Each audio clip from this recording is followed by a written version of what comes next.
Welcome to my channel. இன்றைக்கி நம்ம பட்டாணி கார்ன் போட்டு ஒரு புலாவ் பண்ணுறோம். புலாவ் பிரியாணி அது எப்படி பண்ணுறேங்கிறத உங்கள்கிட்ட நான் ஷேர் பண்ணிக்கிறேன். அதுக்கு குக்கரில் கொஞ்சம் எண்ணெய் விட்டுக்கலாம். நெய் இருந்தால் நெய்யும் விட்டுக்கலாம், ரெண்டையும் கலந்து விட்டுக்கலாம்.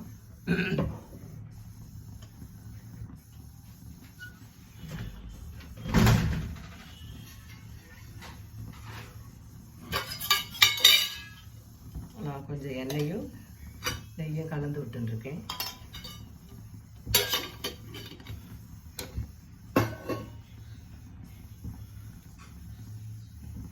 இதுக்கு தேவையான மசாலா சாமான் அதெல்லாம் பட்டை, கிராம்பு, ஏலக்காய், பிரிஞ்சி இலை இதெல்லாம் போட்டுக்கலாம். அதெல்லாம் பொரியட்டும் எண்ணெயில்.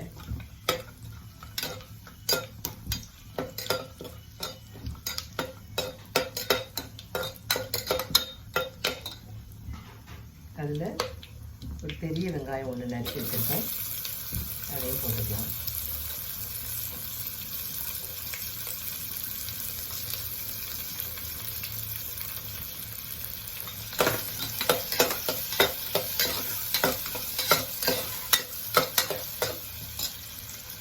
அதை விட ஒரு பச்சை மிளகாய், கொஞ்சம் பூண்டு, இஞ்சி இதெல்லாம் அரைச்சி வச்சுருக்கேன். அதையும் இந்த வெங்காயத்தோடு சேர்த்து நல்லா வதக்கிக்கலாம்.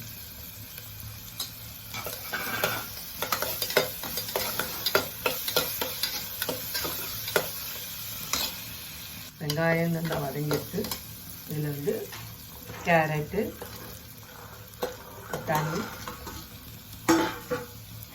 கார்ன் எல்லாம் ஒரு சின்ன கப்பில் ஒவ்வொரு கப் எடுத்துருக்கேன். கொஞ்சம் தக்காளி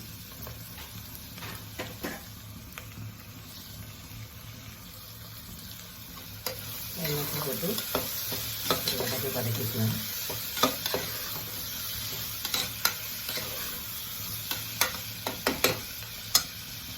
இதுக்கு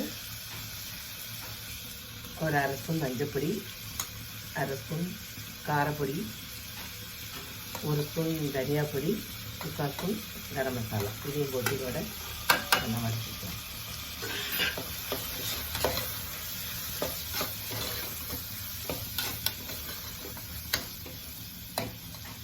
இந்த பிரியாணிக்கு தேவையான உப்பை போட்டுக்கலாம். ஒரு டம்ளர் பாசுமதி ரைஸ் ஊற வச்சுருக்கேன். அதுக்கு ஒரு 3/4 ஸ்பூன் அளவுக்கு உப்பு போட்டுக்கலாம். எல்லாத்தையும் ஒரு கலந்துண்டாச்சு. இப்போ இதில் ஒரு டம்ளர் பாசுமதி ரைஸு 1.5 டம்ளர் தண்ணி விட்டுக்கலாம்.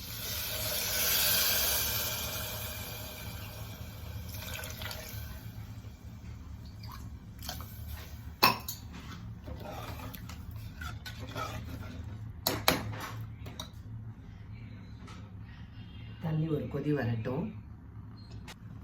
தண்ணி கொதி வந்துடுத்து. இல்லை ஒரு டம்ளர் பாசுமதி ரைஸ் ஊற வச்சுருந்தேன், அதை இதில் போட்டுடலாம்.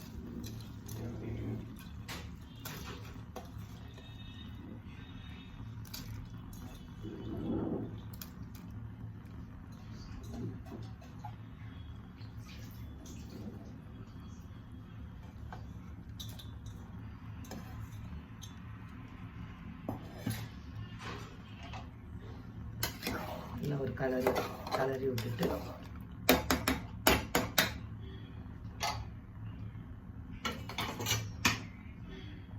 குக்கரை போட்டு வெயிட் போட்டு குக்கரை மூடி வெயிட் போட்டு ஒரு 2 விசில் வந்தோடனே ஆஃப் பண்ணிவிட்டு பார்க்கலாம். அதோட பட்டாணி கார்ன் பிரியாணி ரெடி ஆகிருக்கு. இப்படி இருக்குதுன்னு பாருங்கள். நல்லா இருக்குதுன்னு நினைக்கிறேன். சூப்பராக இருக்குது. அதே பல அருமையாக இருக்குது. ரொம்ப நல்லாயிருக்கு. எப்படி இருக்குன்னு சொல்லுங்கள். உங்களுக்கெல்லாம் பிடிச்சிருக்குன்னு நினைக்கிறேன். லைக் பண்ணுங்கள், கமெண்ட் பண்ணுங்கள், ஷேர் பண்ணுங்கள். மறக்காமல் சப்ஸ்கிரைப் பண்ணிடுங்க. தேங்க்யூ. இன்றைக்கி நம்ம பாத்தில் வெங்காய சாம்பார், சவுச்சவு கூட்டு, ரசம், வெண்டைக்காய் கறி, சுட சுட சாதம். இன்றைக்கி நம்ம பாத்தில் பட்டாணி காளான் பிரியாணி. இந்த சமையல் உங்களுக்கெல்லாம் பிடிச்சிருக்குன்னு நினைக்கிறேன். தேங்க்யூ.